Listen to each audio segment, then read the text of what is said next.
of the multilateral approach to global issues, an approach that the European Union strongly supports on the world stage. Without working together, we cannot hope to achieve the results, to have the impact we would like for ourselves or with our partners. Understanding risk is the first priority of the so-called Sendai framework for disaster risk reduction. And we are pleased to inform you that the EU has already been working on the implementation of its 2016 action plan on that Sendai framework, promoting through our external cooperation instruments a number of elements, like, for instance, risk-informed investments in partner countries, the use of different mechanisms for disaster risk financing, risk transfer and insurance or ecosystem-based approaches to disaster risk reduction. That's a good start, but it's far from being enough. The concept of understanding risk in its largest sense has to be embedded throughout our societies, in education, in legislation, in everyone's mindset, in our economic activities and other parts of our everyday life. People everywhere should understand the risk of not respecting building norms, of not preparing in time for possible disasters, of cutting down forests, of wasting food and water, or of using disposable plastics that will clog up our nature, our seas, our water systems, our drains. National and local governments, private sector partners, civil society, local communities, and even households should all be empowered to become proactive risk managers and therefore effectively build resilience at all levels. The European Union is and will remain strongly committed to supporting the Caribbean region in building resilience at all levels. That resilience is at the core of the EU Global Strategy, which is our guiding framework document on our foreign policy and external cooperation action. It's also at the core of the recently presented policy document on relations with the Caribbean and Latin America that we, the External Action Service and the Commission, presented to our member states. It's one of the 4 pillars of action shaping the future of our relations with your part of the world. The forces exercising pressure on our societies are strong, complex, and diverse in nature.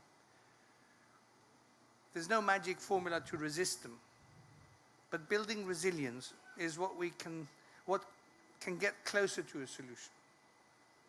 A very complex and difficult solution requiring investments and changes in behavior and in mentalities, fighting and adapting to climate change, giving a second chance to endangered ecosystems, combating inequalities and insecurity in our societies, and supporting the institutions of governments to implement it. In this context, I'm glad to announce that the European Union delivers its support according to promises and expectations.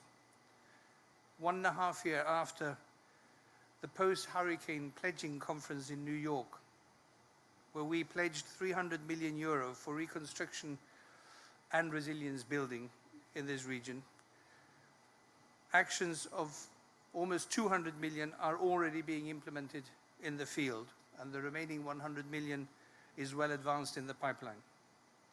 Among the flagship programs we dedicated to resilience building and disaster risk reduction, I would like to mention in particular the Natural Disaster Facility in CARICOM, implemented by our strong partners in the region, the Caribbean Disaster Emergency Management Agency, and the Caribbean Regional Resilience Building Facility, implemented by the World Bank. Both programs will officially kick off during this Understanding Risk Caribbean event. Alongside our strong cooperation and Partnership on Development, the EU and the Caribbean nations have recently, in Katowice in Poland last December, reaffirmed our steadfast commitment to the principles of the Paris Agreement as the essential multilateral framework governing global action to deal with climate change. It is a cornerstone of the rules-based international order, and the adoption in Katowice of the common rule book gives us a reference framework by which we can hold all partners around the world to account for the action that they take or should take. The EU and the Alliance of Small Island States are also long-term allies in the fight against climate change. Action by all will be required to preserve the momentum towards the implementation of that rule book agreed at COP24 last December.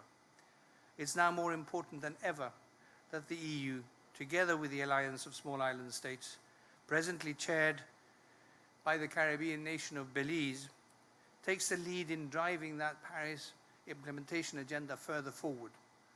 And we look ahead to the next conference of the parties in Chile in December to see how together we can encourage others to follow the lead that you have taken and that we have taken with you.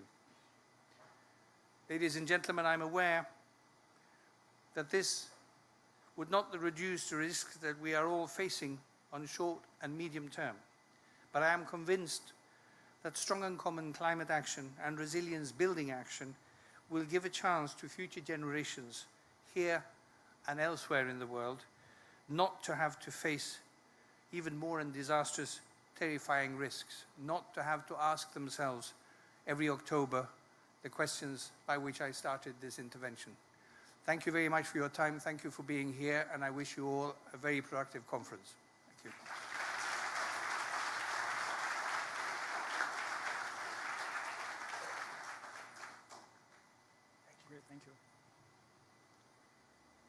Thank you, Mr. Leffler. And we will now allow him to leave so that he can catch his flight back to Europe. And at this point,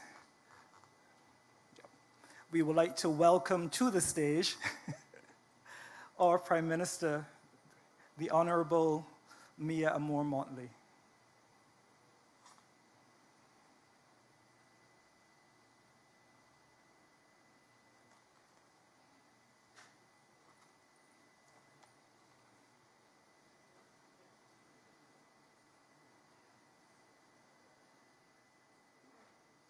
All right.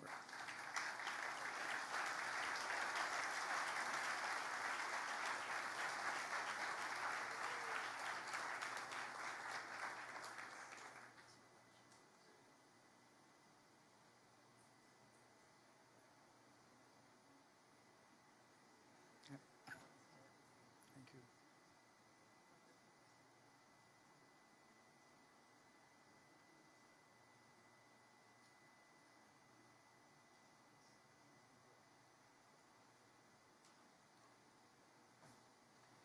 Great, as the Prime Minister gets a little comfortable. Yeah.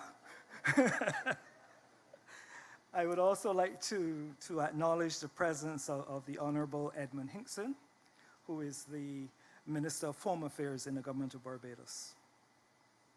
Okay, moving on. Conferences such as this one are about building partnerships for action. Here in the Caribbean, CARICOM provides the essential glue for regional integration amongst Caribbean states and the bridge between those states and the rest of the world. This brings me to our next speaker, Ambassador Gail Mathurin, Director General of the Office of Trade Negotiations of the Caribbean Community. Gail Mathurin, or Ambassador Mathurin, is a Jamaican national, and I would say definitely a regional Caribbean citizen. I want to say the ideal Caribbean citizen, but then I would have to go through all the definitions as to why I believe she qualifies for that position. In 2009, Ambassador Mathurin was appointed Director General in the Office of Trade Negotiations within the Caribbean Community Secretariat. Prior to this, she was Permanent Secretary and Head of Foreign Service in the Ministry of Foreign Affairs and Foreign Trade of Jamaica. She has also undertaken key diplomatic assignments, including that of permanent representative to the United Nations and its specialized agencies at Geneva and the World Trade Organization, where she was also coordinator of the ACP group in the WTO Doha negotiations in Geneva. Ambassador Mathurin was educated at the University of the West Indies and in subsequent years attended the Hemisphere Trade Issues and Trade Policy courses at Georgetown University in Washington, D.C. Ladies and gentlemen, please welcome Ambassador Gail Mathurin to deliver her remarks on behalf of the Secretary General of the Caribbean Community, Ambassador Irvin LaRocque.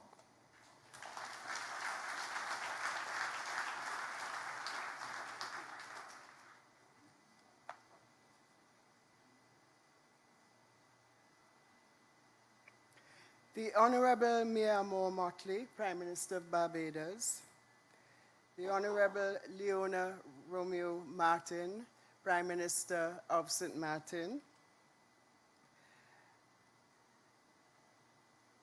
Ministers from Barbados, Mr. Christian Leffler, Deputy Secretary General from the European Union External Service, who unfortunately had to leave us a few minutes ago, Ms. Tashin Said, Country Director of the World Bank, members of the Diplomatic Corps, delegates to the Understanding Risk Caribbean Conference, specially invited guests, ladies and gentlemen, good afternoon.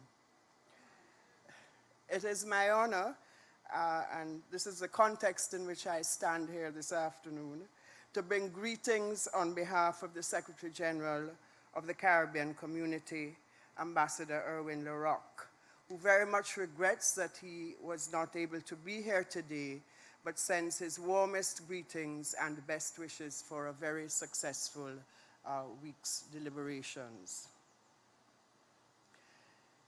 This is an event that the CARICOM Secretariat considers very timely and necessary. The community in 2015 committed in its Regional Strategic Plan 2015 to 2019 to strategies that the region would pursue to build its economic, social, environmental, and technological resilience.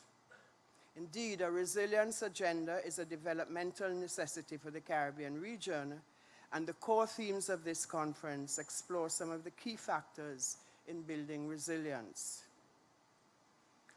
It is a well-known fact that CARICOM countries contribute less than 1% to global greenhouse gas emissions. Yet when it comes to the impact of global climate change, we are among the most severely affected. Climate change with associated sea level rise is not only a threat to our environment and economic development, but to our very existence as small island states and low-lying coastal developing states. The Paris Agreement, to which all CARICOM member states are signatory, acted as a catalyst for the international community to strengthen its global response to the threat of climate change. And I think that this week's conference is part of that rollout of that commitment. The potential economic cost to this region in the face of increasing frequency and intensity of hydrometeorological events, not only limited to storms and hurricanes, but also to drought brought on by global climate change, has the potential to set back gains realized in economic and social development by decades. This has demanded that the issues associated with climate change and climate variability be addressed in the region's overarching development planning frameworks. According to the IMF, the International Monetary Fund, for example, for the period between 1990 and 2014, the Caribbean sustained losses of between 1.8 to 2% of gross domestic product per annum. And in many cases, losses have exceeded 100% of gross domestic product. For example, Ivan in Grenada in 2004, the Haitian earthquake in 2010, Irma and the impact on the British Virgin Islands in 2017, Maria and the impact in Dominica in 2017. And you would note that we also take into account seismic events, just in case we forget that this region is also a seismically active area. And indeed, our research unit at the University of the West Indies has indicated that hundreds of earthquakes occur each year. We've been fortunate that most of them have not caused serious damage. The CARICOM region, with a population of over 18 million people, has very few countries which have escaped serious disaster-related damage within the past 2 decades. And of course, approximately 3/4 of our population live in at-risk areas, and 1/3 lives in areas highly exposed to hazards. Disasters affect the productive sectors of the economy, particularly agriculture and tourism, as well as critical infrastructure. And scarce resources earmarked for development programs and projects have to be diverted to relief and reconstruction following disasters. The inherent vulnerability is compounded by external economic factors. The region is facing declining overseas development assistance due to the graduation of many CARICOM states to middle-income status, as well as declining levels of foreign direct investment. We are also faced with blacklisting, which threatens our financial services sectors, and de-risking, resulting in loss of correspondent banking, reduced remittance flows, increased costs of money transfers, and disruption of trade flows. The combined economic and environmental vulnerabilities mean that there is very little room for error in our region, and it is for these reasons that the Secretariat considers this conference very timely. Over the next few days, I'm sure you will discuss some of the interventions being taken at the national level to address risk or improving our understanding of risk. And as a CARICOM grouping, there are several initiatives being undertaken by our regional institutions which have a bearing on the issues being discussed in this conference. For example, the Caribbean Institute for Meteorology and Hydrology has been collaborating with its network of national meteorological and hydrological services and a consortium of coordination sectoral partners on an early warning information system across climate timescales. This partnership has been working together to increase the range of sector-specific climate products and tools that support evidence-based and risk-informed decisions in key economic and social sectors. The concept is a new and innovative and is being examined by the international community as a global best practice to be replicated in other regions.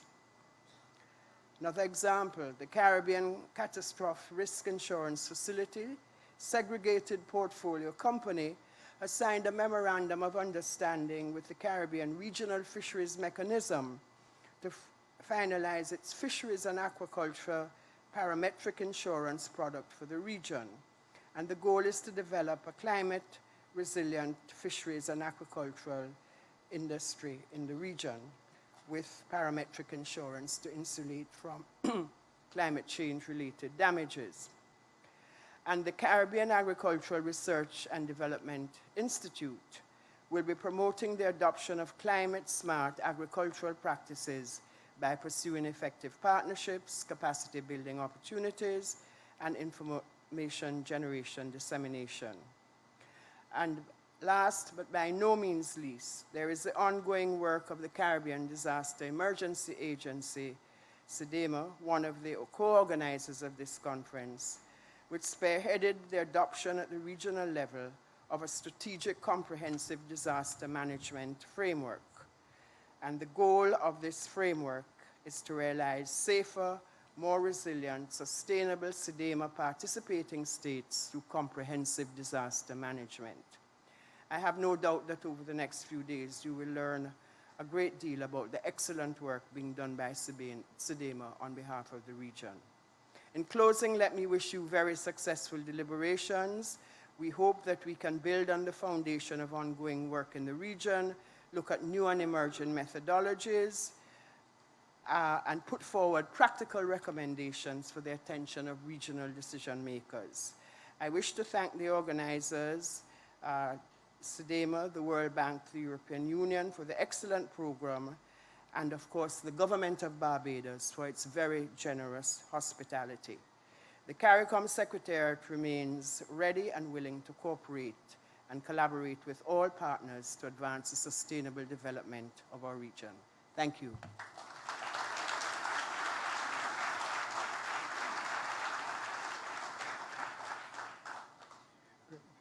Thank you, Ambassador.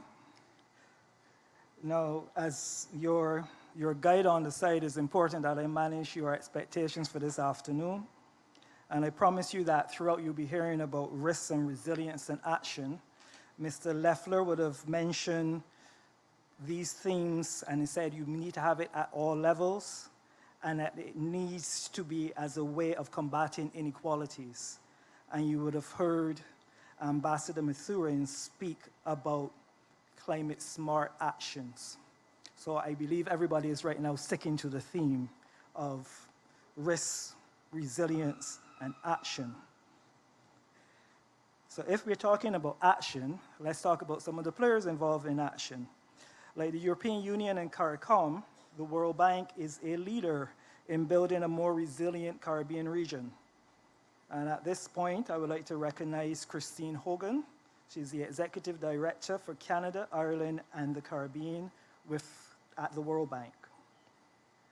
As you are aware, the World Bank's Caribbean Disaster Risk Management team has organized this UR Caribbean Conference in partnership with the Caribbean Disaster Emergency Management Agency, SEDEMA.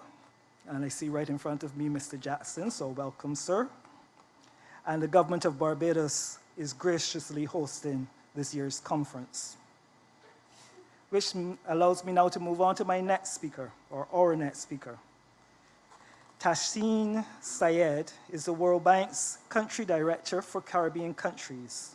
Ms. Syed, a Pakistani national, is responsible for maintaining a solid partnership with the countries to address their development and financial challenges. Prior to this, she has served in the management positions in Europe and Central Asia and the South Asia region of the World Bank. Ms. Syed is a seasoned development professional with over 20 years of operational and leadership experience at the World Bank. She has a deep knowledge of bank policies and instruments, country programs, and a track record of strong delivery and innovation.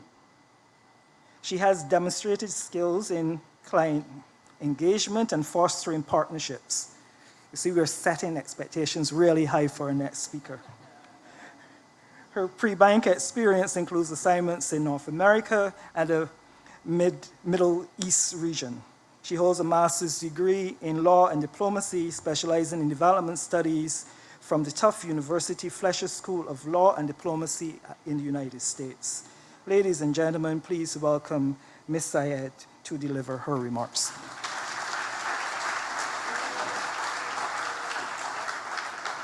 Thank you very much. This was quite an extensive introduction. Good evening or good afternoon, ladies and gentlemen.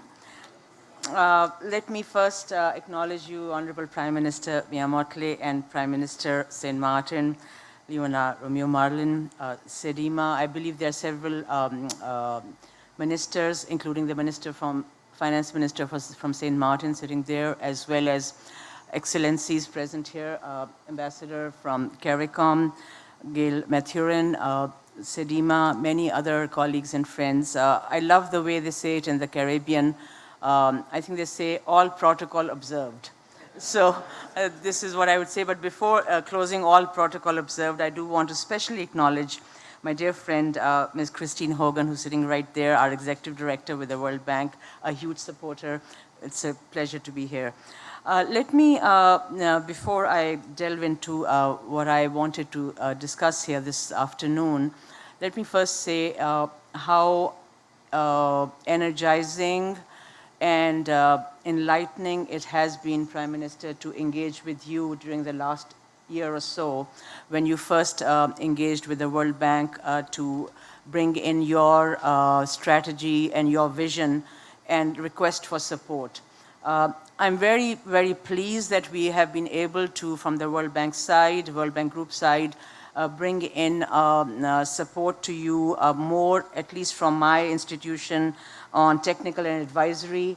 I apologize that we have not been able to rise up to your request from the financing side, but trust me, you will find our other support, I hope, valuable. So I do want to say that right here. The Honorable Representative from the EU, Mr. Leffer, and yourself, Ambassador, have actually made my task quite easy because you have covered a lot of substantive areas linked to resilience and understanding risk, as well as climatic issues.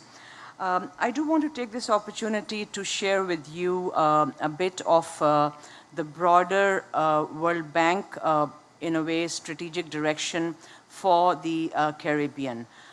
The first point I wanted to share is that our engagement in the Caribbean is extremely strategic from the point of view of helping the 20 countries or so that we are involved with, from financing to technical support, because of the actual extremity of, I think you mentioned the weather events and the needs, but also the needs of the Caribbean population for elevating the competitiveness of the region in this globalized world. And that is connected to resilience across a range of areas, resilience that helps in reducing risks, a better preparedness, resilience that enables the fiscal and the financial side of it that, Prime Minister, you're dealing with right now, a resilience that also addresses human capital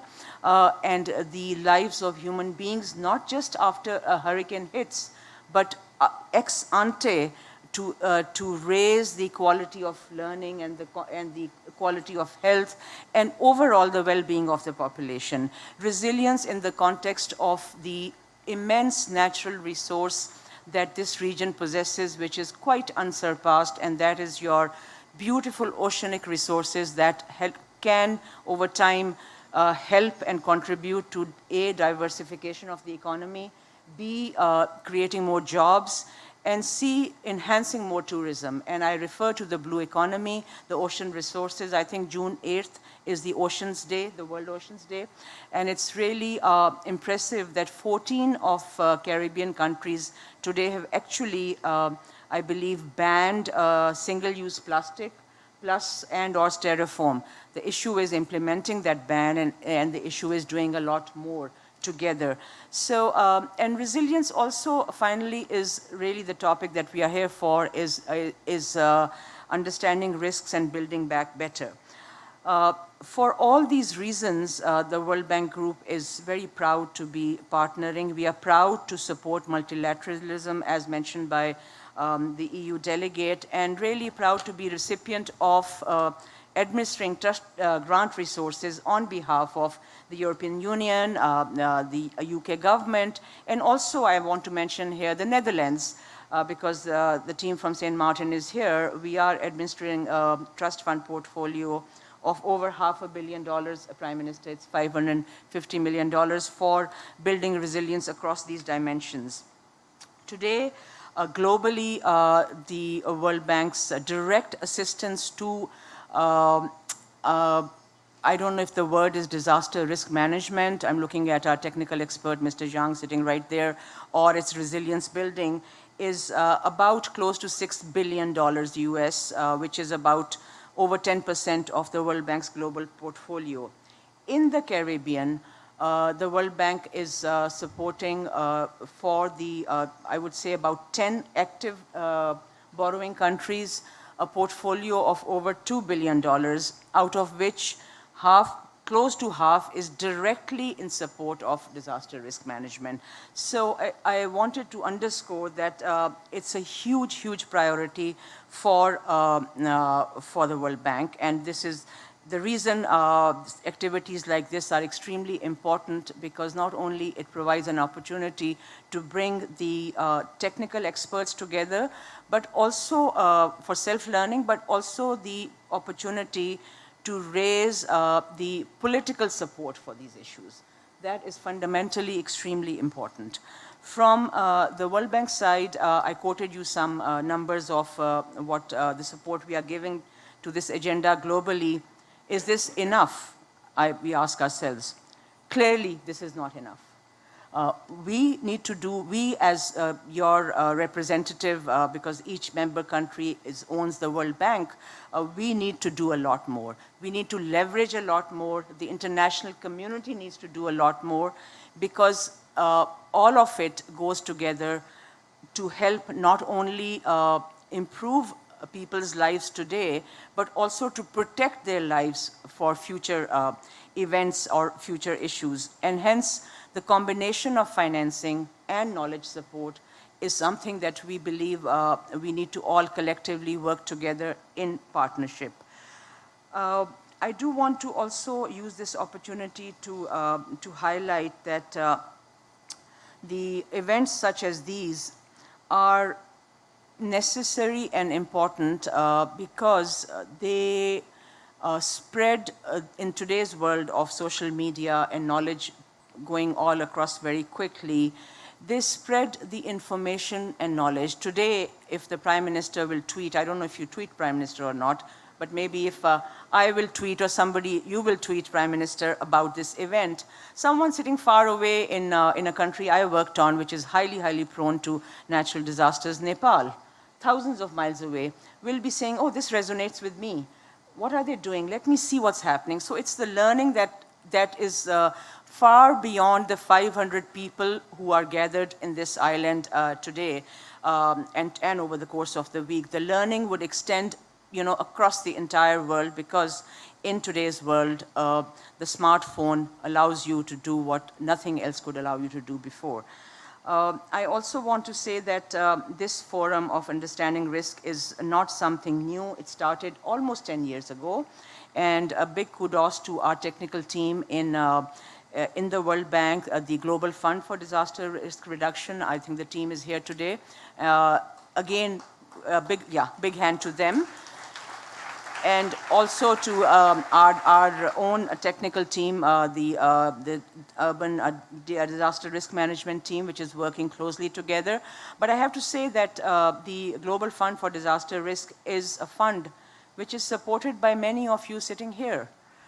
It would not have happened had governments together not provided the assistance and trusted us and believed in us when we said we need something like this to bring the knowledge together and bring resources together.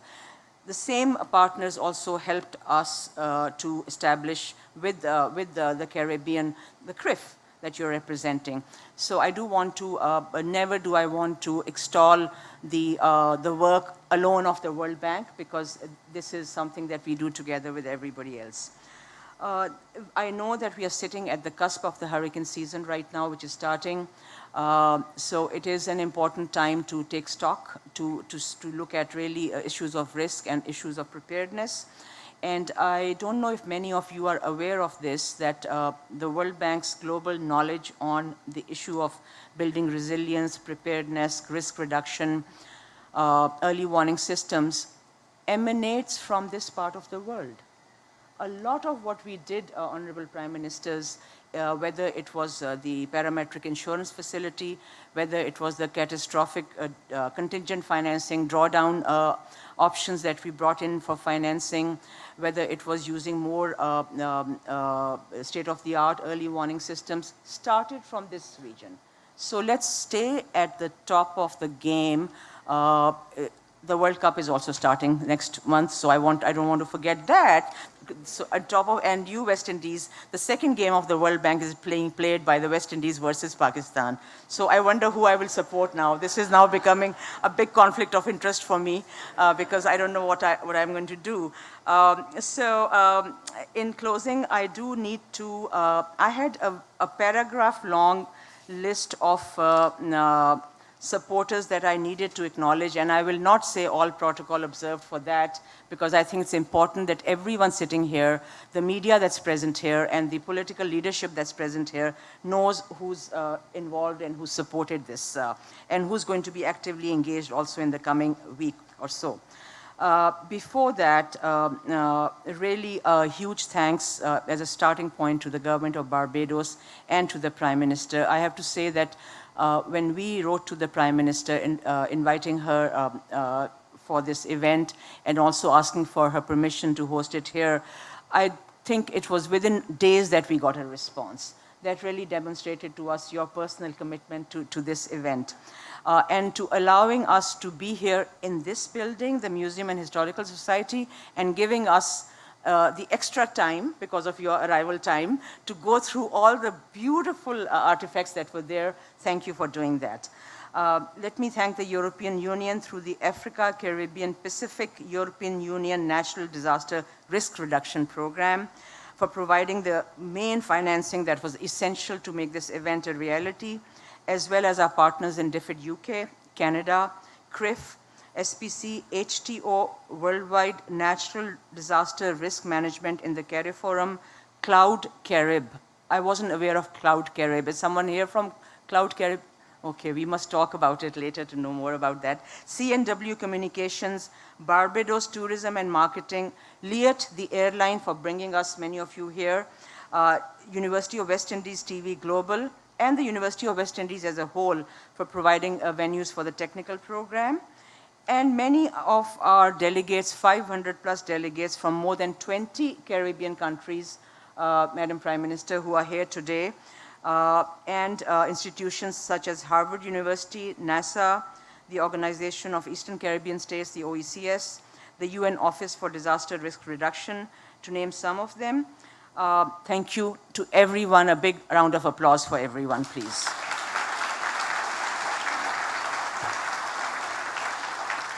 Thank you very much again for allowing us to be here today, Madam Prime Minister, and thank you.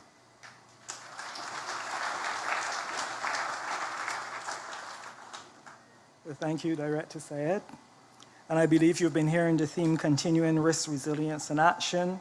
And here we're looking at it in terms of the importance in supporting diversification and multilateralism, amongst other things, and a critical role that knowledge management has to play in that process. Ladies and gentlemen, we now pause for a few seconds to allow our speakers to exit the stage and reposition themselves in the general audience to join PM Marlin, because we will be premiering our video at this point.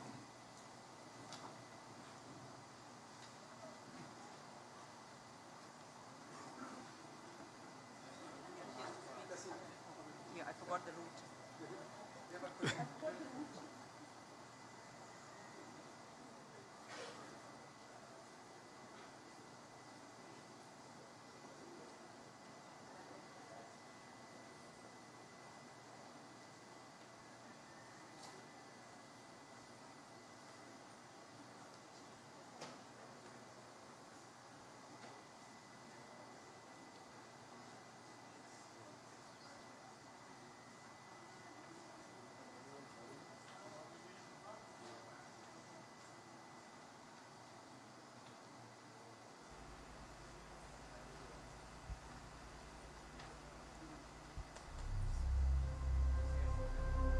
Yeah.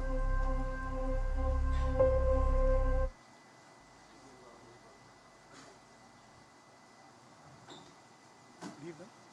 Yeah.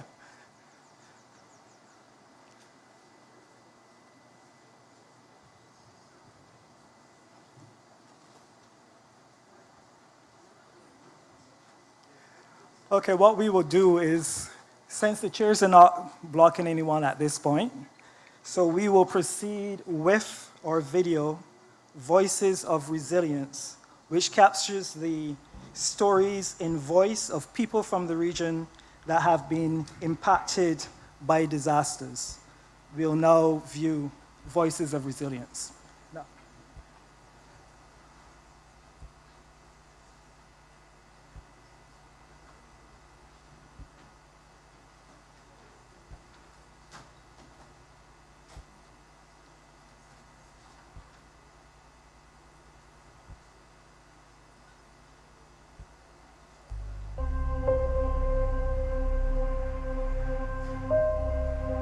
For people who survive these things, it's kind of like grief that you never really forget. Coming back here to this place I once called home and knowing what I went through that night, it really taken a toll on my life. When I looked on my farm, I did not see anything but earth. You know, I say, Lord, I don't have nothing left, you know?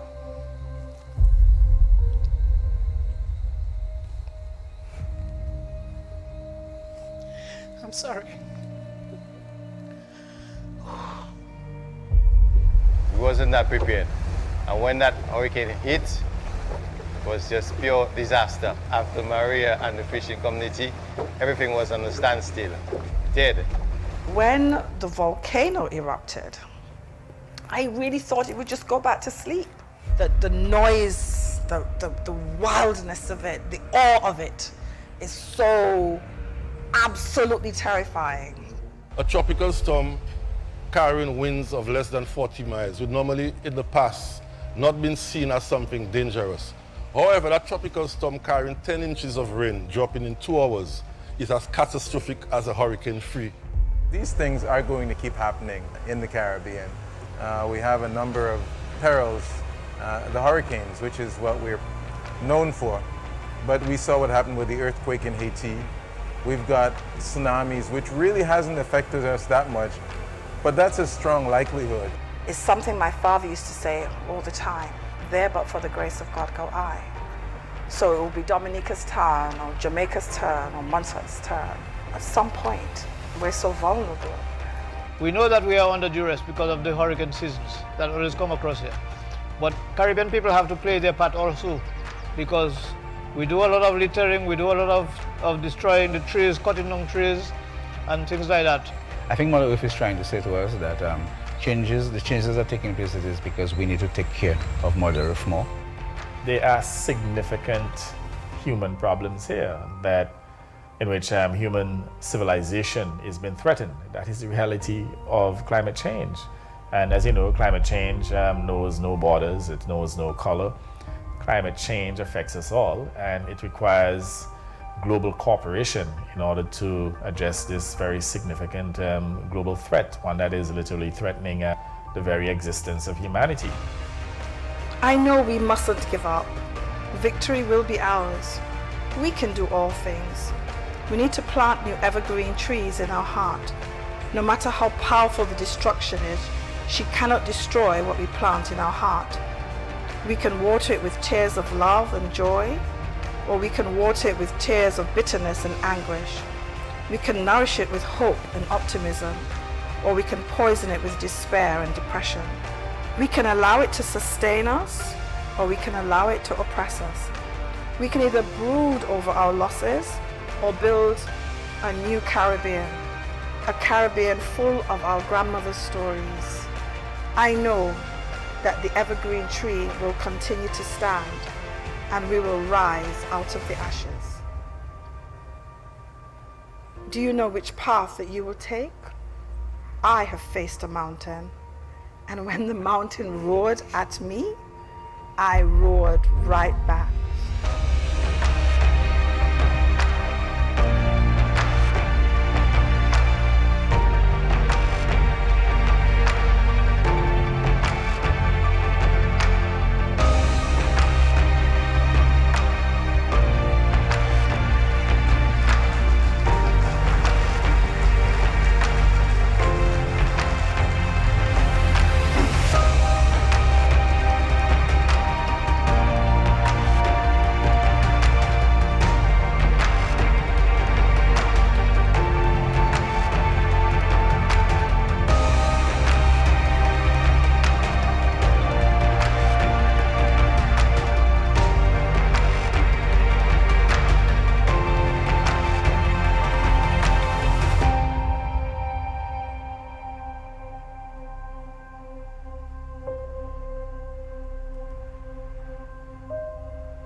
Yeah.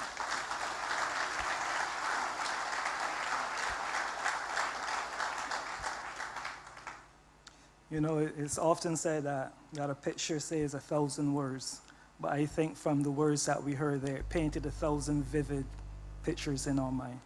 So that was fantastic. And Prime Minister, you'll be proud to know it was produced by a Barbadian. And I'll turn to our keynote speaker. Now, I first had the privilege of introducing our next speaker some 25 years ago. It was the 1st of October 1994, to be exact. She was a newly minted Member of Parliament and Minister of Education, Youth Affairs and Culture. And I was the head of a youth organization at the time, and she graciously accepted to deliver what I believe was her first official speech as a minister. And I was shocked to know that she accepted, because for one, it was a Saturday, and for two, it was her birthday. Since then, I know she has given thousands of other speeches, and she has had many other firsts in her life. She was the first female leader of the Barbados Labour Party, the first female leader of the opposition, the first female Attorney General, and on the 25th of May 2018, she added another first to the list, the first woman to hold the post of Prime Minister of Barbados. You can clap for that too.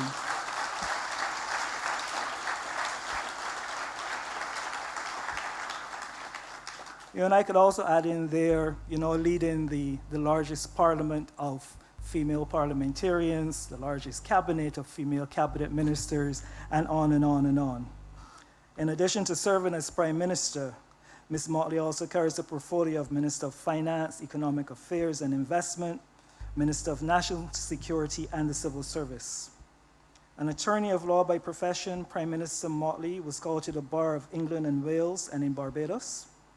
In 2002, she became a member of the local Privy Council.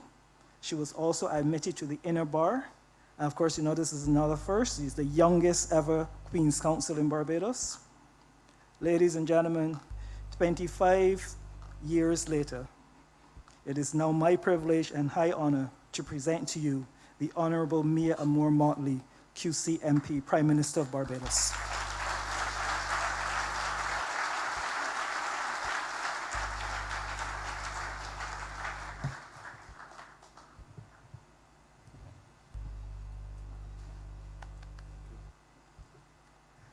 Thank you very much, Mr. Chairman, Prime Minister of St. Martin, distinguished delegates all. The chairman forgot to tell you that on that Saturday morning, they gave me a cup, and the cup had inscribed on it simply, "This generation shall change the world." I understood then, on that Saturday morning, that this was a journey. It was not a single event or a single destination. And if I ever doubted it, knowing where we stand today as a country and knowing where the world stands, confronting some of the challenges that more than ever will come to determine what aspects of our civilization survive, I know it is a journey. But it is a journey for us in the region that too often leaves us invisible. And in our view, sometimes we feel that others believe that we are dispensable. It is a journey that causes us to ask the question, how many people will keep us front of mind after a video as you have just seen? Or does it evoke the emotions of the moment, then to surrender once again to the politics of the day and to the bureaucracy of the day? We in the Caribbean have had to face difficulties and risk for our almost entire postmodern settlement of these islands. Some may argue that those who are the original inhabitants of this region equally faced similar challenges. And were themselves decimated from their places of abode. This is not an easy thing for a people or for a nation state to confront. I've given too many speeches. We've said the same thing over and over and over. And we understand that the move from risk to resilience requires the acceptance of responsibility on the part of many. First and foremost, for us who inhabit these lands. For us who must change our practices and our laws to reflect a greater level of resilience from that which we inherited and accepted as par for the course and acceptable for the times in which we lived. Those people in Barbados, for example, who in the post-Hurricane Janet environment believed that it was acceptable to receive the work and the direction of what came to be known as storm carpenters because of a shortage of carpenters who were capable of being available to restore the housing that was so devastated after Hurricane Janet. We came to accept that it was okay for them to build what we have termed flat roof houses, removing from our landscape centuries of architecture that understood that to resist the winds from which we are vulnerable, that we required gable roofs and hip roofs in order to withstand it with minimal overhang, just as you see here on this ancient building in the Barbados Museum and Historical Society, the hip roof.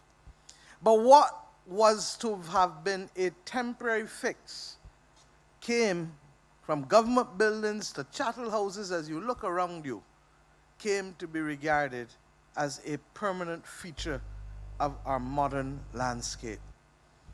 The ability to acknowledge and to correct these practices is part and parcel of the changes in our behavior that are required of us if we are literally to prepare ourselves for a new world in which our vulnerability has considerably risen from that which it was for the last few decades. It requires that we have a different relationship with that most vital of commodities called water. And in fact, I have asked the Minister of Water, who is here with us, to bring to Cabinet only this week a plan to prepare the country for the level of conservation that is critically needed as we now find ourselves clearly in the midst of a drought in this year of our Lord. These are the things that require changes in behavior. But some of them have a cost. And to the extent that they have a cost, the society and the government has to determine how best it can work together to finance those things that are essential to our existence and not optional to our lives. And what do I mean? In almost every single Caribbean country, the basic and critical water infrastructure was laid more than a century ago, invariably by countries that were responsible for our colonization and whose resources depended not simply on the taxation of a limited sized population on each individual country.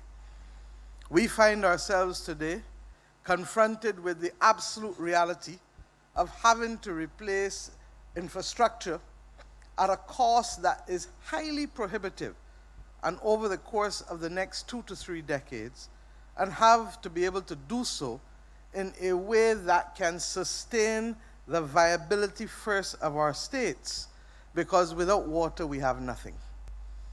We have been told, for example, in our own country, that with the 2,500 kilometers of pipe that we have, the majority of which has to be replaced, at a price that we are fighting, coming close to $1 million per kilometer, that it would be a mammoth task of virtually 25% of our GDP to simply seek to replace the water infrastructure without reference to what we must invest in augmentation of water resources as we confront the reality of being a water-scarce country in this world.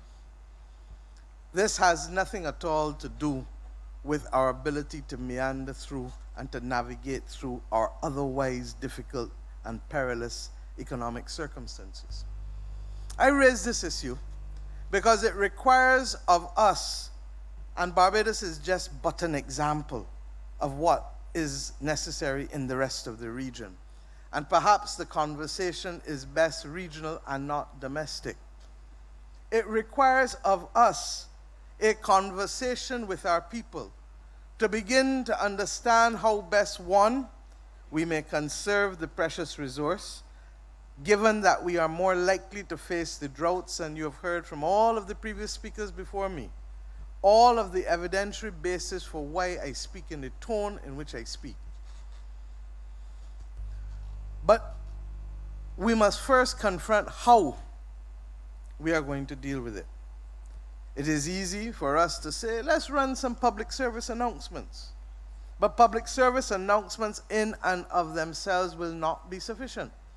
And the change in behavior has, in my view, first to be led by the children of this nation and by their parents and by the communities, recognizing that the cost of water will continue to rise if the level of water that is wasted in terms of non-revenue water continues to be on the increase, as we have seen in the last few decades. I go further.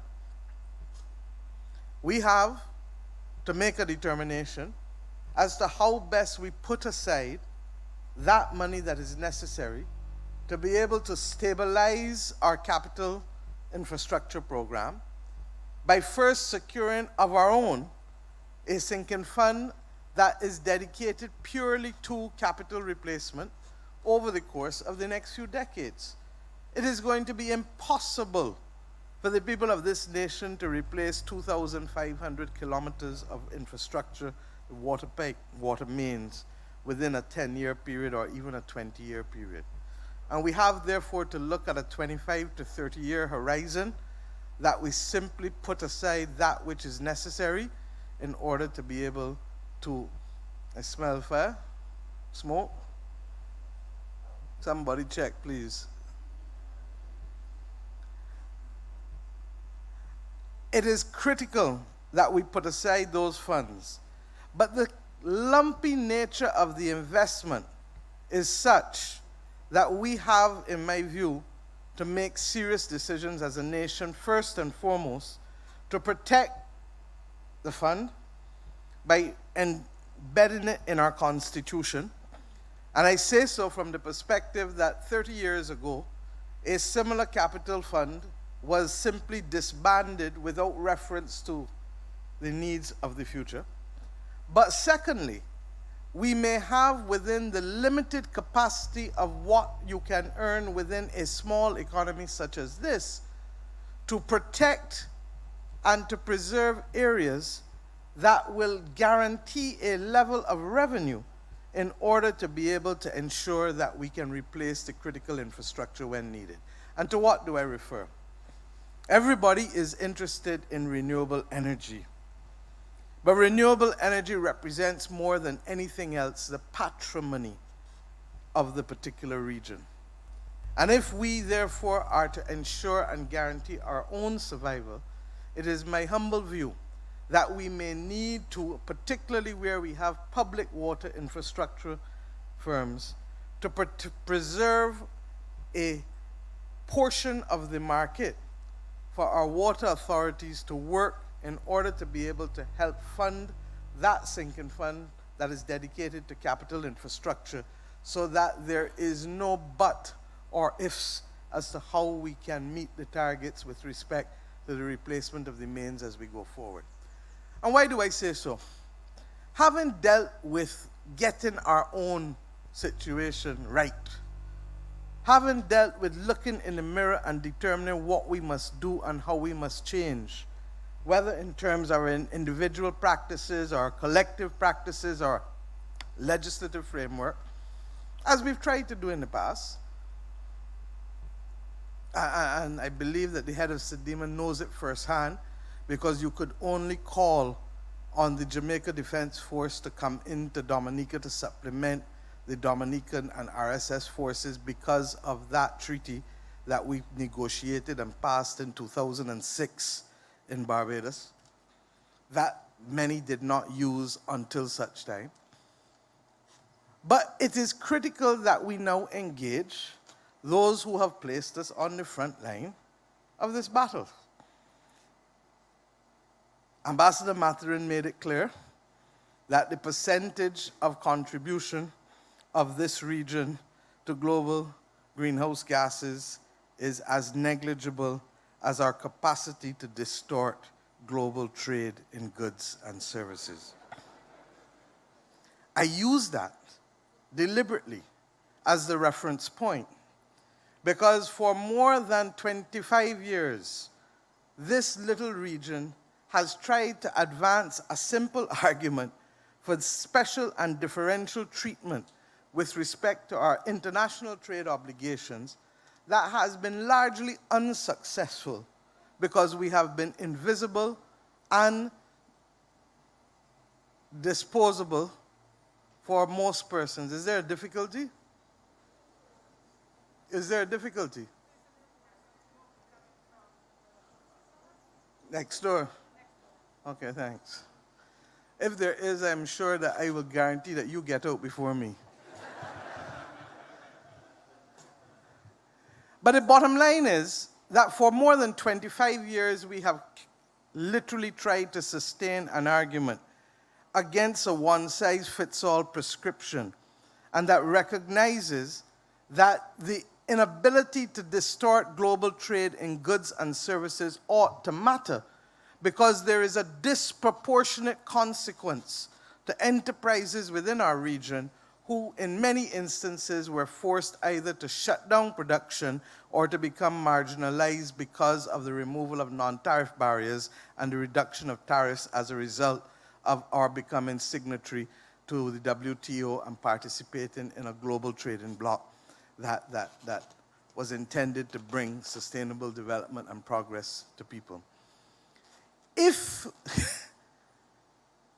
we were unsuccessful then, for those decades, it causes me to wonder how successful we shall be now with respect to the acknowledgement by the rest of the world that these countries remain on the front line of a war that we did not start, nor do we sustain.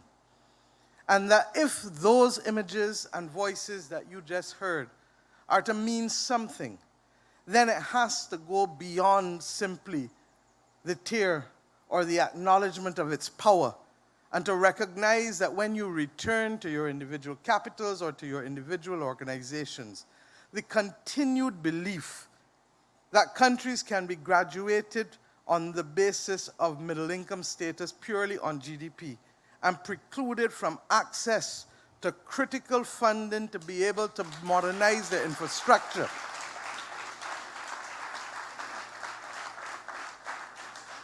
In the face of inherent vulnerability, has really to become a historic topic rather than a fight that we are continuing to wage on a daily basis. I'm not even going in at this stage to the extent to which politics has been allowed, global politics and power relations has been allowed to literally creep in to the determination as to who can benefit and who shall not benefit. And I fully accept that the efforts are not simply at the level, or let me put it another way, that the battle is being waged not at the level of the technocrats or the management of international organizations, but is being waged, regrettably, at the level of capitals. This is unsustainable. And we have to determine that if we really want to be able to make progress against the battles that cause tremendous risk, such that we can become resilient, then we need to start doing things differently, and we need to start recognizing, first and foremost, that failure to act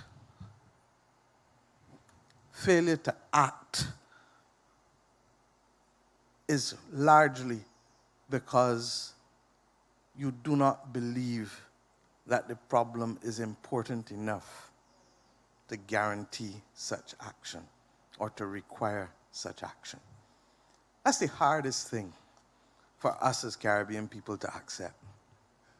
And it's hard because the world is committed to acting beyond the 3-degree change. It fights on a 2-degree change. And it doesn't acknowledge that we need 1.5 to survive. Now you ask yourself, on what basis can there be a sustainable platform for international cooperation and development if the very right to life and the very right to the sustainable nature to sustaining our societies is not accepted as a prerequisite for action? I hope that your gathering here in this, our country, will help continue the process of being able to change minds and hearts, and not to build the action, because the foundation for action isn't with us. We understand what it is to have climate refugees. You saw Yvonne. She lives in Barbados, not Montserrat. You saw the people who had to leave Barbuda, or the people who have not returned to Dominica. The notion of climate refugees is well known to us here in the region. But then again, we're not buttressed by the comfort that migration is a major topic of importance for the world. Because when it comes to people, it becomes a no-no. But when it comes to the movement of capital and investment, it becomes highly accepted and desired by the majority of countries in the world. There is need for a moral and ethical discussion across the global landscape.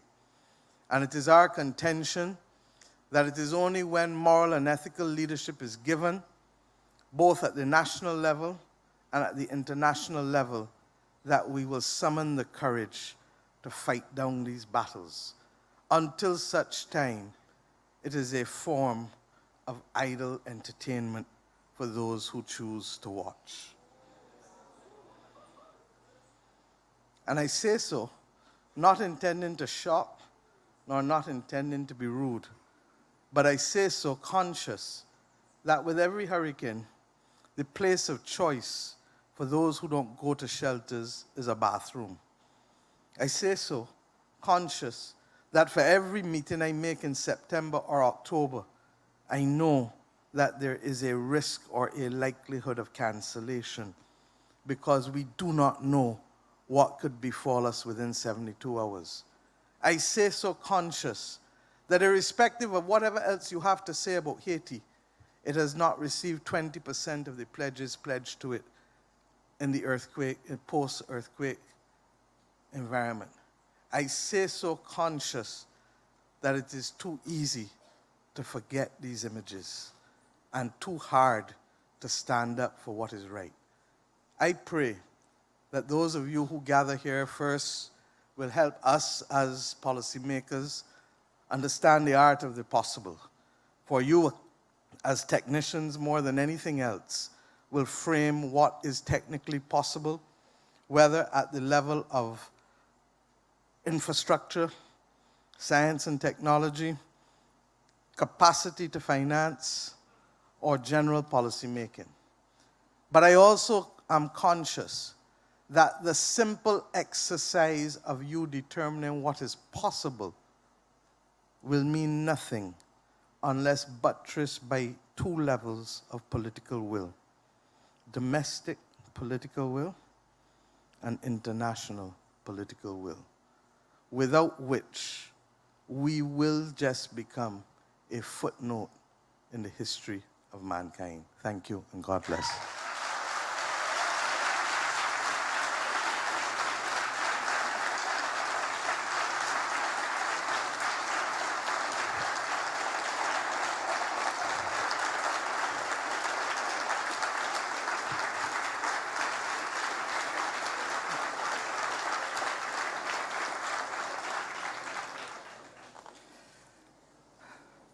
Thank you so much, Prime Minister, for that call to action. And as a Prime Minister can do, she can rewrite my theme from being risk, resilience, and action. And she's really created 6 R's for us. So we're talking about risk, resilience, but she also mentioned the importance of taking responsibility, rethinking what you're doing, reforming your actions, and doing it at a regional level. And I think one of the key points was we can't even conceive of the consequences of a failure to act. And I think it ended most beautifully, speaking about we need to frame the possibilities. And she's explained exactly what she means, or she interprets as the foundation for action. It is a foundation that is built, or as she indicated, buttress on domestic and international political will. Thank you again, Prime Minister.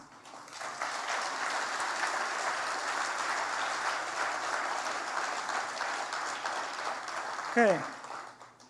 At this point, I invite you all to stand to allow our distinguished speakers to exit the company.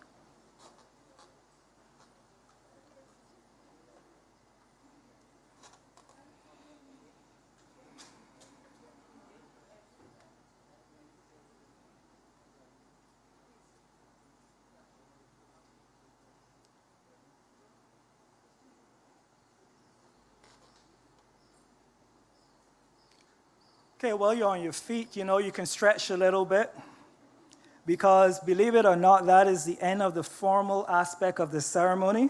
So take a little deep breath, taking a little bit of the atmosphere.